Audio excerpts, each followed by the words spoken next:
Welcome to the Unifying Sports Network. I'm your host, Liam Price, along with my co-host, Jason Hite, head coach of the Special Olympics Indiana's Johnson County swim team. Thank you for being here today, Jason. Thanks for having me, Liam. It's always a pleasure to be sitting next to you and doing a little interview. So the mission of the Unifying Sports Network is to motivate, inspire, and encourage Special Olympics athletes by spreading the word through spreading the word of inclusion through sports. I am thrilled to introduce my next guest. She is the evening anchor at 5 p.m., 6 p.m., and 10 p.m. at Fox 59 News WXIN TV. She is a two-time Emmy and Edward R. Murrow award-winning journalist.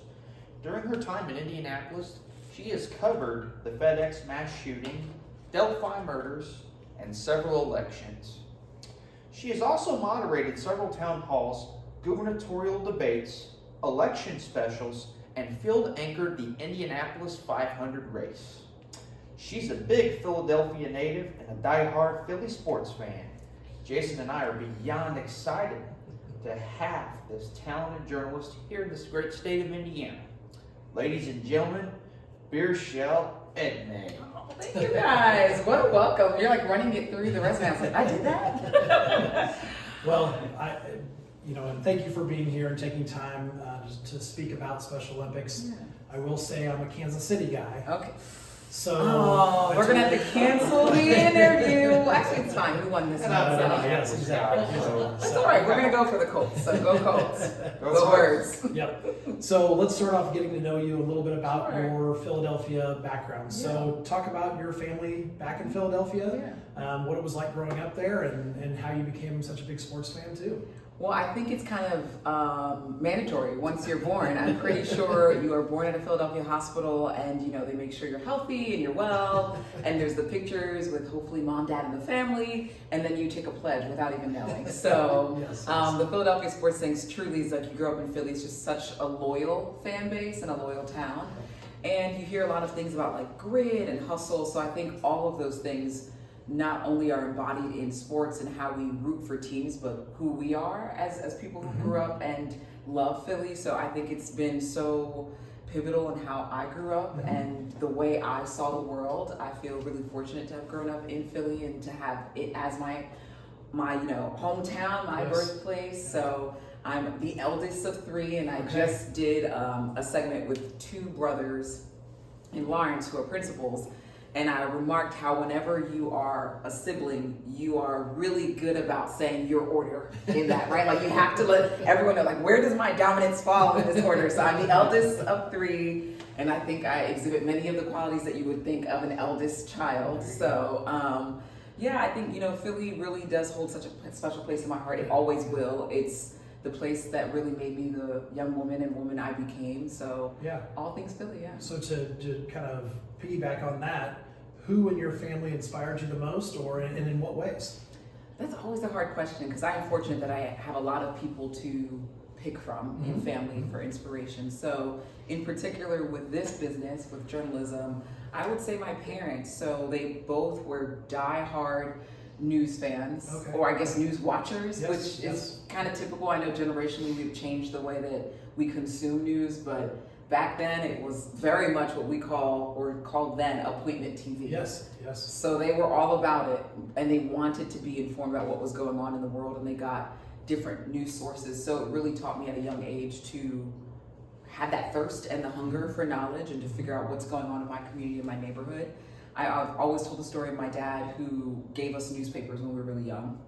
So for him, the Philadelphia Inquirer, that's actually my first love, newspapers. And I always want to give credit to newspapers because they do amazing work. And I know a lot of people say things like, oh, it's a dying breed. Like, no, to me, there is nothing like getting a fresh, real newspaper in your hands and flipping through and getting to read through the bylines. It's different than reading it digitally. So, he wanted to make sure that we got into the habit. So while he was reading the headlines, he gave us the comics to read and, the crossword puzzles, whatever was in there that was more kid friendly. And then as we got older, he suggested, hey, you should try reading this, so it would be sports again. Yes. Philly, like the sports are everywhere, so it was easy to say, let me read the sports columns, and then eventually toward news. But at the same time, on the TV, news was always playing, and I'm a daughter of Haitian immigrants, so I saw news in multiple ways. I saw local news, I saw national news, I saw BBC, I saw French news, and I was listening to radio where they were giving news of Haiti. So like news was always present in my life, and I thought it was cool. I was a nerd, so. Seems like you had a lot of also old school media there. Yeah. Like you had, because radio, listening Yeah. to like old TV shows, like the actual just channels that come from there. Yeah, And headlines. all of it. That you're now getting on your cell phone because Yeah. that's what a lot of people have transferred to nowadays because, you Yeah, know, because it's it's a there. new generation. It is. Yep. I mean, even my dad's generation, he loved. He loves his generation because in his day you get TV signals, read headlines, do Yeah. all that. Are you calling your dad young? Yes. Good answer, Liam. So, were there any journalists in particular that really stuck out and inspired you, or you really just liked more than any others? I don't think there were any that I liked more than others. There were some that were consistent, just again, because whatever your parents put on, that's what you were watching, right? Yes. And I do remember like Robin Roberts, Peter Jennings, Larry King was really big. There were just a lot of different people, and locally, at Lisa Thomas Laurie was a really big one. Some of whom are still on air today. Rick Williams. Renee Shinafata was a local anchor as well. Yuki Washington, who's a CBS anchor who's still there now. So there was a plethora. I also was a big sports girl, like watching sports TV before school.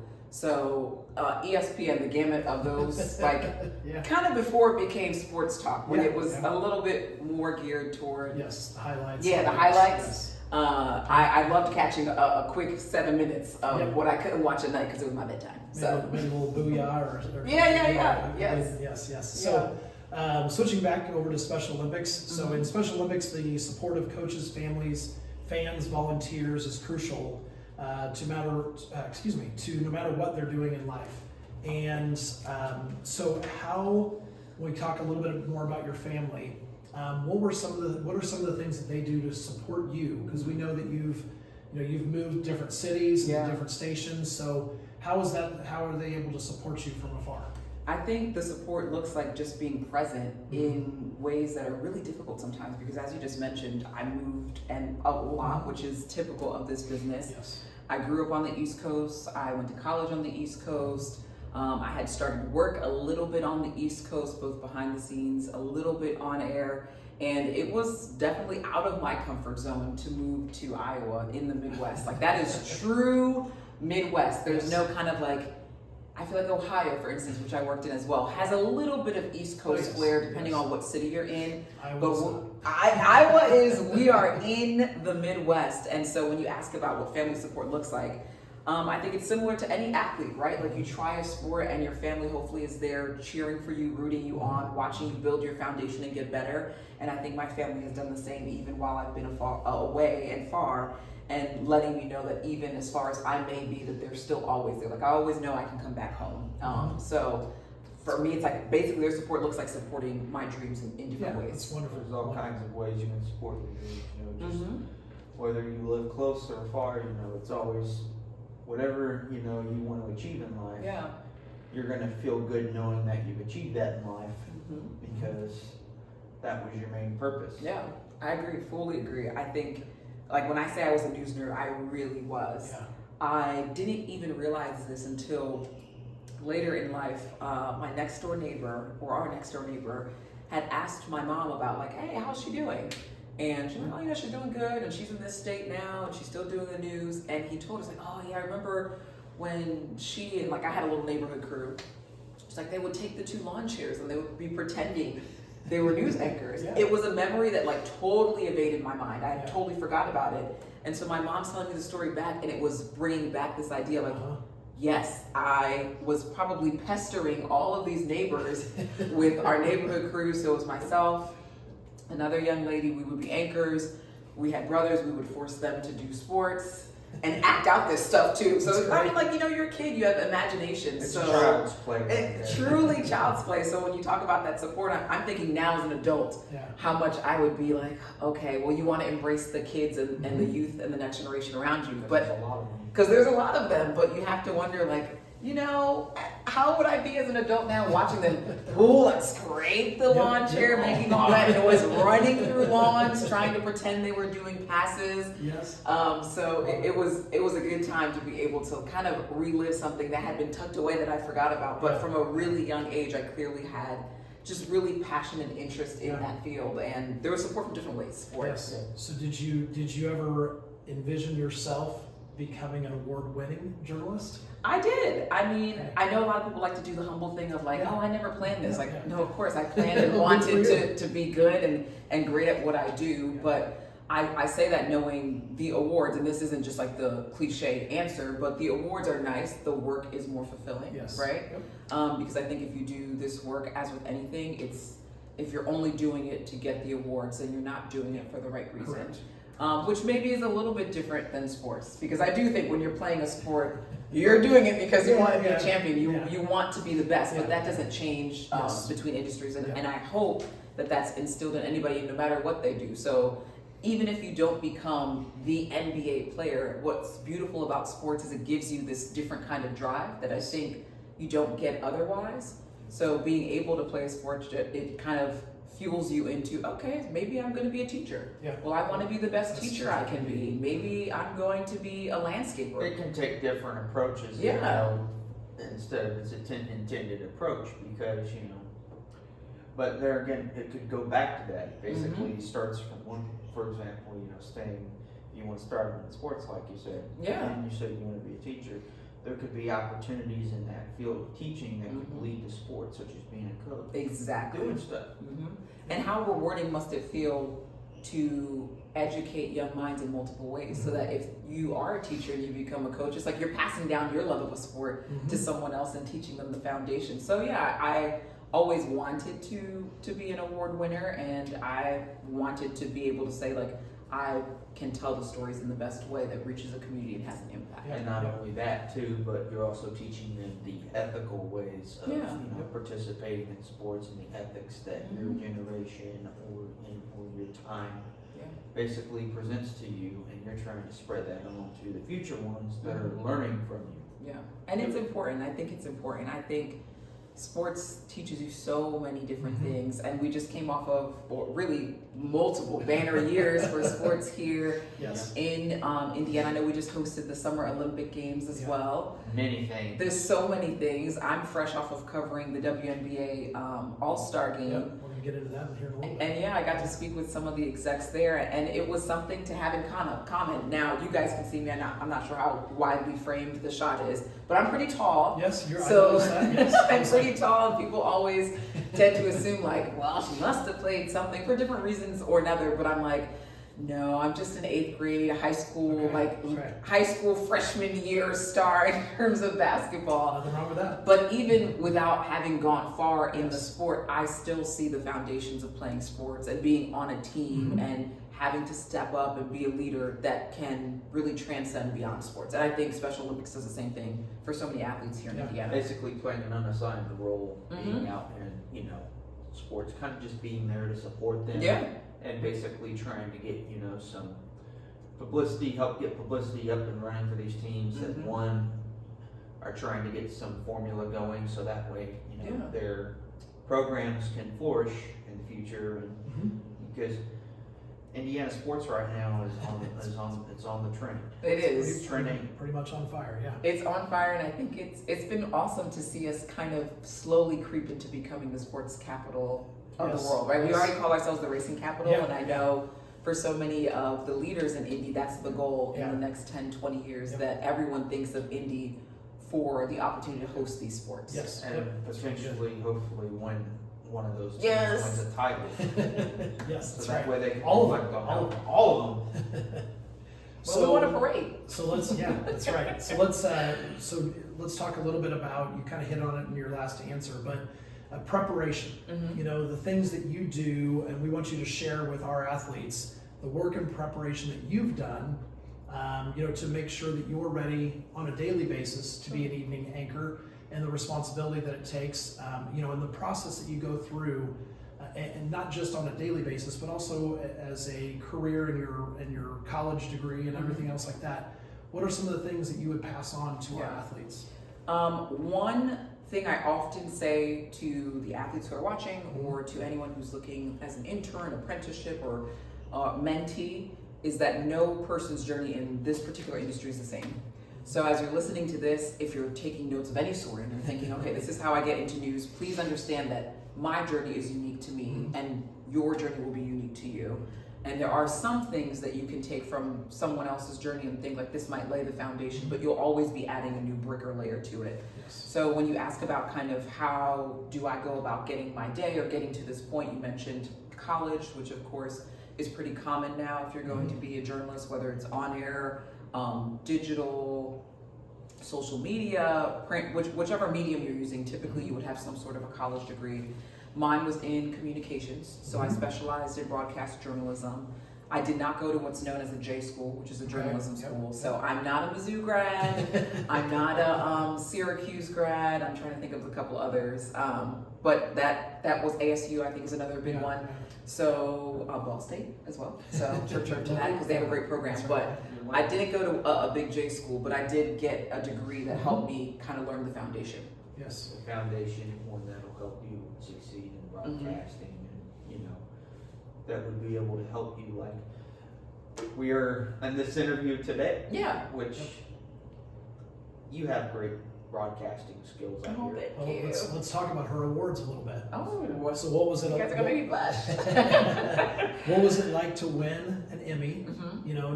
Not only just that part of it, but also in front of your peers. Yeah. And and how was your family's reaction to all of that? I think it's a little surreal. So I think every industry has their kind of gold standard of what says like, hey, we recognize you as being really good at what you do. You're excellent at what you do. And certainly for broadcast or television of many different forms, an Emmy is considered one of those. So winning your first is always different than any other because it's your first, right? You likely have been chasing it for maybe a little while or not a while, who knows? It all just depends on your timing. So I remember winning the first, it actually was during the pandemic, which made it a completely unique experience. We didn't have an in-person ceremony, so just to explain a little bit as well, because sometimes people get confused. They'll see different local journalists get an Emmy, but it'll be after the nationally televised Emmy ceremony for actors per se, right? And they'll say, well, like, how come Jennifer Aniston got hers like 2 months ago and you're now getting yours? Like, well, different thing. Well, first you help lay the foundation, so it does, and it kind of, in some ways, it often re-empowers you that you're doing great work and kind of pushes you to keep doing more. So the first one that I won was during the pandemic, no ceremony. I was with my sister. We had just come back from, I think like a family vacation, possibly, or just like a family get together of sorts, like really only immediate family, because obviously with the pandemic we had different things in place. And we were watching it being streamed virtually, and at that point, it was the last of the entries or nominations that I had. I'd lost all the others beforehand, and I think I had either 4 or 5 nominations that night, and I'd already lost all the other ones. So you're kind of watching this one like, Did you think the other ones had better chances than this one? Yes, 100% I did. So the first one that I won was for anchor talent. It's specifically for your talent, your work. The judges are only evaluating how you perform as an anchor versus, let's say, if I entered in a story where they're looking at photography and editing, lighting, storytelling, camera presence, all those things. So this is just you independent by yourself. So 100%. Not that I wasn't confident in my skills, the other entries I thought had a way better chance. So I get to this one and I'm kind of like, well, you always want to believe in yourself and you're thinking, hopefully I win this one, but I already lost all the other ones. And you're just, I think at that point, it's also a very long ceremony. It was one of the latter categories that was announced. My brother was there as well. He had stepped out for a second. My sister had literally fallen asleep. That's how long it was. Like we were white. She was falling asleep. And I think I had fallen asleep a little bit too. I just happened to kind of like pop up and they were on the category. So again, big sister. So I'm nagging her like, wake up. She's like, oh, whoa, what's going on? Like the last one's finally here, so she's half groggy. Yeah. I probably am just a little bit annoyed if I'm honest. Just like, I already lost it all. I'm like, whatever. And they go through each entry and they announce the nominee and they show you a little clip of whatever work you entered. And then they announced and they said my name and she was like, you won! And I'm like, what? I guess it was just like an outer body experience for a little bit. Yeah. And so like when I say it was like night and day from her being asleep, she was awake. She's like jumping and like, I was like, oh my gosh. So 7, right? yeah, I was just like, what is going on? So I think that's part of the thing. When it's your time, it's your time. And it was definitely exciting. It felt very gratifying to win, and to win that was a win that was solely on my merit and my work. So, and not that our team, when we do different things, aren't deserving as well, but it felt really good. So yeah, well, it's good. Congratulations to you. That's very exciting. Thank you. Well, Liam, I'm going to switch it back over to you, and we're going to talk a little bit about being a huge Philadelphia sports fan. Ooh. A little bit again. So, I know you do a lot of covering with the Indiana sports, but I do. hear that you're a huge Eagles and Sixers fan. I am. What do you like about your teams? Oh man, you know it is always hard when you're on the other side of the question. Two fans here. I mean, Two? Your team's coming off a Super Bowl win, and Yes. yours is coming off a Super Bowl. Thank you for reminding me. Yes, Liam is a great interviewer. Let me tell you. I think, like I said earlier, right, you're kind of born into it. So I've always loved the teams. And I'll speak on the Eagles first because they're easier to speak on right now since they're doing well. My Sixers are different. But with the Eagles, I think they've been a fun team. They're a young team. They're a hungry team. The Eagles as a franchise have always been about excellence and trying to win. I love the rivalries. So I don't speak of the team in Dallas. The one in Pittsburgh. The one in Pittsburgh is a little, there's nothing like in-state rivalry. And the Washington, the team there is, all these teams that claim to be the nation's first and the nation's best and America's team, when Philly is quite literally America's birthplace. But with the Eagles, I just love their mentality and how hungry they are on the gridiron, and that they really are about the city. I think when players get drafted, they buy in, which is really important. Fans kind of sniff out. In Philly, if you're here for a short time and not really 100%, it's almost like there's a contract that says like, understand that we will hold you accountable and we can speak ill of you, but no one else can. That's right. So I do love that about the Eagles. And with the Sixers, I think a little bit of it is legacy too. They have not quite gotten to that point of bringing us a championship in a city parade. I think the closest we've gotten to was 2000, like most recently, in the early 2000s, and since then it's been a fight to get to the playoffs. So I hope to one day see the Sixers get there, but it's just fun to be able to root for your team. Pacers, believe it or not, which we'll get to in a minute, the Pacers were actually a big thorn. Yes. The Sixers. The Reggie days. Reggie Miller, I mean, there was 2 years, the first 2 years of the Pacers wiped the floor with them, and the year they went to the finals, and unfortunately he got beat by the Shaq and Kobe Lakers. That was an error, right? That was an error. That was an error. So do you follow the Phillies or the Flyers? I do. I won't say I follow them. Yeah. That's when I'm most bandwagon fan. Okay. Where it's just sense. like I'm allowed to be a bandwagon fan by birth. I like it. But like I know the Phillies now have been doing pretty well, Yep. and obviously they've got a little bit going on with their contract negotiations. Yeah. I saw some of that with They have a Bryce. future, though, that team does. Yeah. So So Liam, I'll let you get back to your questions.